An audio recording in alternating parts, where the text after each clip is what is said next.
digamos, lo que yo vi es de que él, digamos, dice que al ser salvos, muchas, muchas situaciones personales que hemos hecho mal, hemos actuado mal, cuando antes de ser salvos se dieron, porque, digamos, no estábamos en este orden del Señor, pues de que la palabra de Dios nos hace ver lo bueno y lo malo, el árbol del conocimiento del bien y del mal. Hasta ahí, digamos, en mi caso, hasta ahí pude determinar, y con el estudio de Job pude ver, digamos, muchas cosas que se hacen en forma, digamos, por lo que platicábamos ayer, lo que compartíamos ayer, por nuestra naturaleza.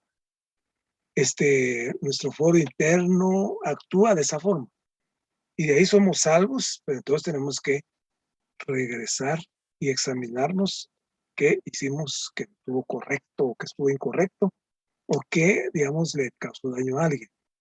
Yo no me recuerdo si con Linda, como estábamos en muchas reuniones, no sé en cuál de todas, pero yo creo que fue con Linda que vimos que precisamente hablaba de esto, de que cuando uno es salvo, el pasado no lo toca el Señor, sino que ahí quedó. Simplemente a partir de que uno es salvo, entonces la vida que uno lleva debe ser una vida restringida. Lo que se ha compartido antes, la ley interior de vida es mucho más fuerte que la ley de los hombres. Entonces esta ley interior de vida nos redarguye, nos dice qué hiciste, qué estuviste, pero ahora, digamos, viendo lo que el hermano comparte, sí hay que restituir lo que se hizo mal. O sea que si yo tengo una deuda cuando antes de ser salvo, bajo el principio el otro, pues, no, ya, ahora ya el Señor ya no se acuerda de eso. Pero, digamos, en la parte humana, en la parte material, sí debe restituirlo uno. O sea que debe estar a cuentas con todo lo que hizo mal. El caso bien de un ejemplo muy grande es del saqueo, pues. Él restituyó 4 veces lo que había adeudado, lo que adeudaba. Entonces yo me pongo a pensar ahí, pues viendo la parte humana, él le devolvió con intereses, él le pagó intereses de lo que él le habían prestado a él, le habían dado, o que se había apropiado. Lo devolvió con intereses, pagó intereses, porque ese dinero había ganado. En un banco, ese dinero hubiera ganado los intereses. Y eso es lo que él hizo. Devolvió con intereses lo que él se había apropiado. O sea que pagó el precio del que él se había apropiado. Y por otro lado está el ladrón los dos ladrones que están, pero uno confiesa y se arrepiente. Y dicen, él no se bautizó, él no dijo sí acepto, él no dijo sí, pero le manifestó al Señor, quiero estar a la par tuya, llévame al paraíso, llévame donde tú vas a ir, llévame. Y le dijo el Señor, hoy estarás conmigo en el paraíso, estarás conmigo. Entonces él ahí se arrepintió, pero ya no podía restituir todo lo que había hecho porque era un homicida. Según lo que dice ahí el relato, pues era un homicida. Es un ladrón, pero un ladrón malo. Pues era el otro igual, pero el otro no se arrepintió, endurecido. El otro sí se arrepintió y aceptó y fue salvo, a pesar de que no pudo restituir las vidas no las pudo restituir. El dinero que se había robado, pues me imagino, tampoco lo podía restituir porque ahí está en la cruz. Todo eso se quedó. Entonces, y además, algo que me llama la atención es cuando dice que los muertos entierren a sus muertos.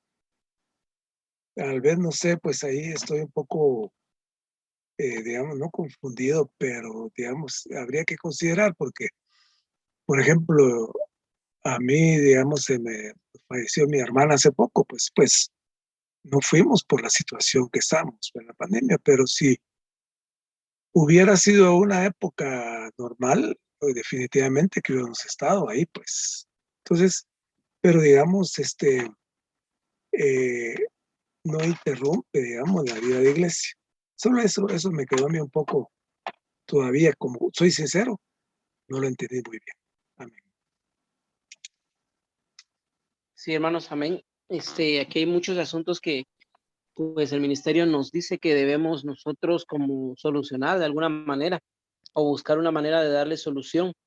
Y pues nos habla acerca de las cosas que nosotros podamos tener en nuestra casa, que lleguen a ser, ya no habla tanto tal vez de la idolatría, pero sí habla, por ejemplo, de la forma de vestir, de algunos objetos que puedan representar algo, y nos da el ejemplo de los éfesos, ¿verdad? Que ellos pues tenían en su poder algunos libros que luego quemaron porque pues fueron alumbrados por el Señor y el Señor les indicó que debían de deshacerse de ellos. Y pues ahí nos dice de que ellos no tuvieron la consideración de venderlos, sino que prácticamente los quemaron. Y el hermano nos habla acerca de que nosotros no podemos tener algunos objetos que son de nuestra vida pasada, sino que debemos de quemar las cosas. Inclusive no debemos ni siquiera venderlas, sino que es preferible quemarlas, ¿verdad? No guardarles ninguna estima o querer recobrar algo de ellos, sino que simplemente debemos de soltarlas, ¿verdad? También habla el hermano acerca de el asunto de las deudas, ¿verdad? Que pues debemos de considerar esto muy profundamente, ¿verdad? Acerca de ser responsable en el pago de estas deudas. Y si en algún momento hemos robado o defraudado a alguien, ¿verdad? Pone ahí algunas ideas de qué es lo que debemos de hacer. Por ejemplo, en el caso de Saqueo, él sabía que había robado y pues el espíritu lo condujo a que él devolviera el cuádruple de lo que había tomado. Por supuesto, hay una como condición o regla en la Biblia que habla de cuánto es lo que se debe restituir si alguien ha robado, pero en el caso de Saqueo, pues el Señor le guió a que devolviera esto. Entonces, esto tiene que ver con el arrepentimiento propio de alguien que cree en el Señor y no con una manera o una forma de ley, sino que más bien tiene que ver con cómo el Señor toca el corazón de una persona. Y igualmente habla de alguien que, por ejemplo, pudo haber sido un homicida, pudo haber matado a alguien o herido a alguien. Entonces, cuando cree en el Señor, pues de alguna manera debe de hacer restitución.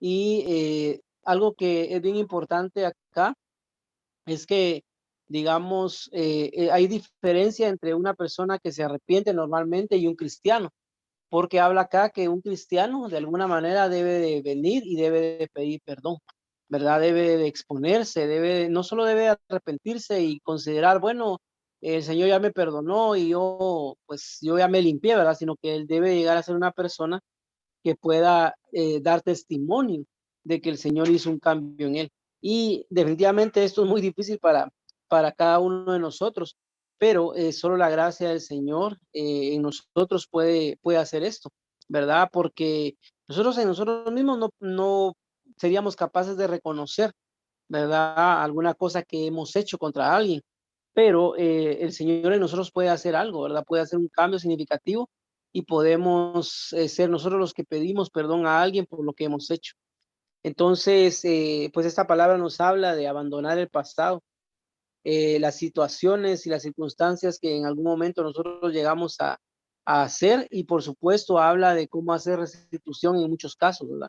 Entonces, nosotros necesitamos ir delante del Señor, que Él nos guíe y que nos alumbre para ver qué es lo que todavía tenemos nosotros en nuestro hogar, en nuestra casa, y por supuesto, ¿verdad? Que nos guíe con las personas que debemos de ir y no solamente hacer restitución, sino que también pedir perdón. Entonces, me gusta mucho esto porque nos da un panorama claro de lo que el Señor anhela hoy para que nosotros dejemos totalmente el pasado, ¿verdad? Y definitivamente es parte de avanzar en la vida de la iglesia y pues despojarnos de lo que el viejo hombre anhela y desea. Necesitamos al Señor, necesitamos este espíritu que nos guíe, que nos ature, que nos alumbre para que podamos ver completamente todo lo que hay, que todavía es un ídolo delante de nosotros y de Dios, que todavía es un objeto de adoración o que todavía se ha vuelto un objeto que está ahí y que nosotros aún queremos recobrar algo de eso, ¿verdad? No debemos anhelar recobrar nada de eso, sino que definitivamente todo debe de ser puesto en el altar debe ser quemado, ¿verdad? Y no debemos de considerar nuestro corazón, pero es que le puedo sacar algo, ¿verdad? O, es que, pues todavía puedo hacer algo, ¿verdad? Inclusive el hermano da algunas ideas ahí, ¿verdad? De si alguien, por ejemplo, tiene un vestido muy corto, ¿va? ¿Qué puede hacer, verdad? Simplemente puede bajarle el ruedo, ¿verdad? Y pues de esa manera lo va a volver a utilizar. Pero esto, digamos, solamente son algunos ejemplos que el hermano da, porque cada uno debe de ir con el Señor y debe considerar realmente qué es lo que debe hacer con cada uno de estos objetos, ¿verdad? Que son parte de la vida pasada.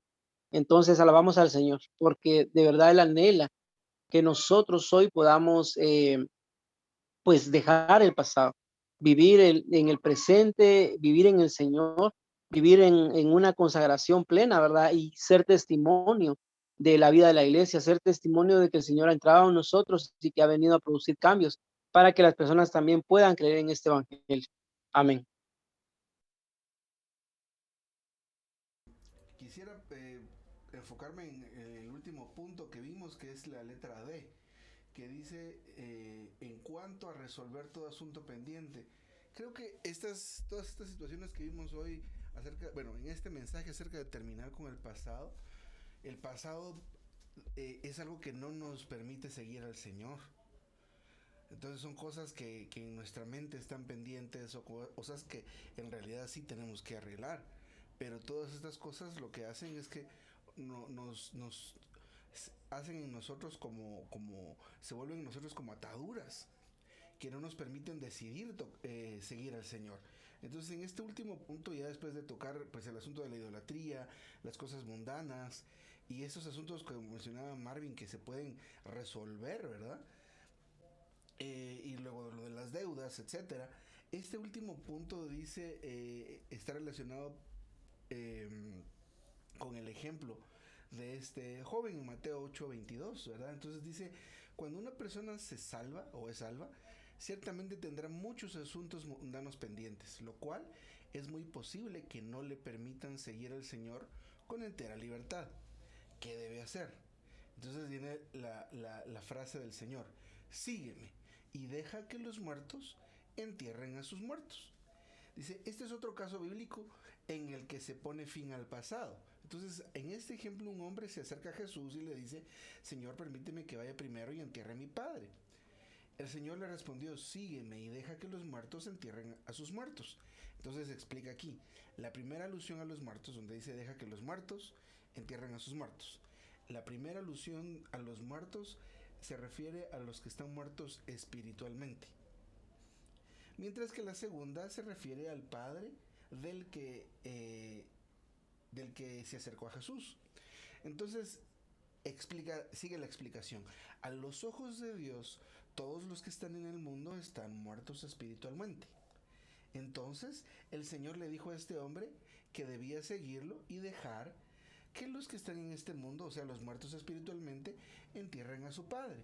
Y luego la hermana Elena nos leyó esta parte, recuerdo.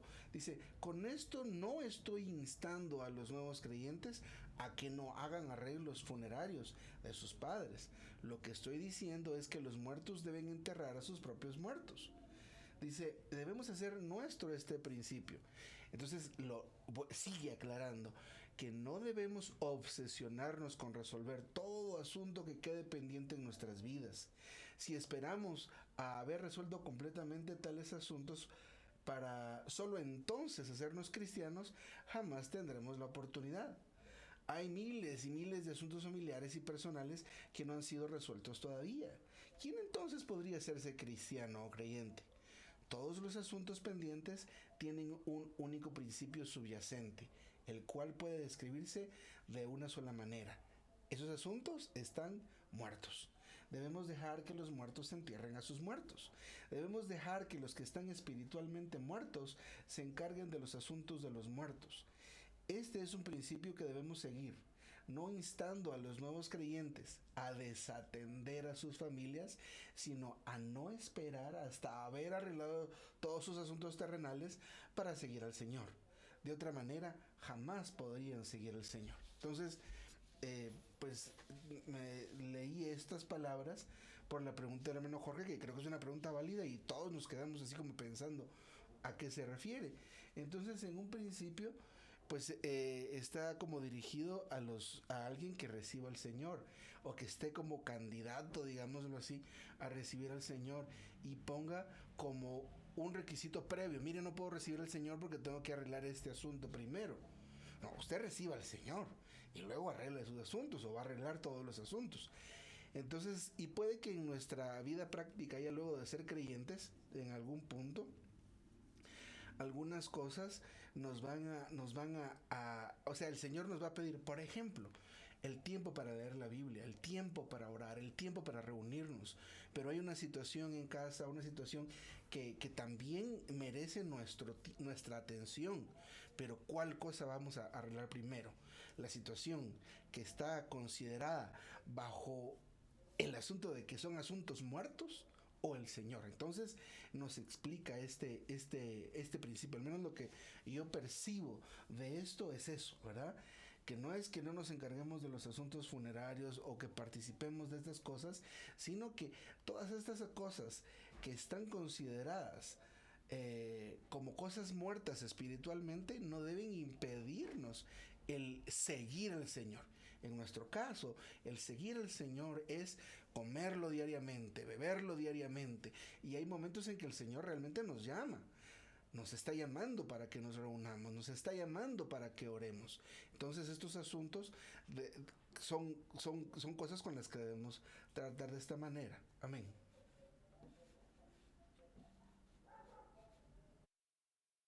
Ayer se terminó la reunión y ya no alcancé a compartir. Quisiera compartirles lo que tenía preparado, hermano. Pues me llenaba esta semana porque habla de nuestra manera natural de ser. Esta quiere decir de que nuestra manera natural de ser es nuestra constitución por nacimiento, y nuestro carácter es la expresión de nuestra manera natural de ser. En palabras más cortas, nuestra manera natural de ser es nuestro yo. Nuestro yo es la dificultad principal que nos detiene a llevar una vida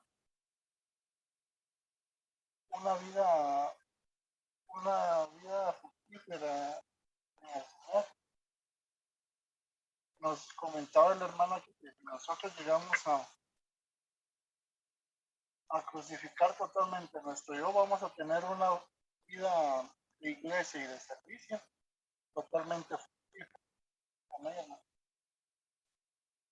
Amén, amén. Noches. Feliz noche. Noche. Feliz noche. Buenas noches. Que los bendiga.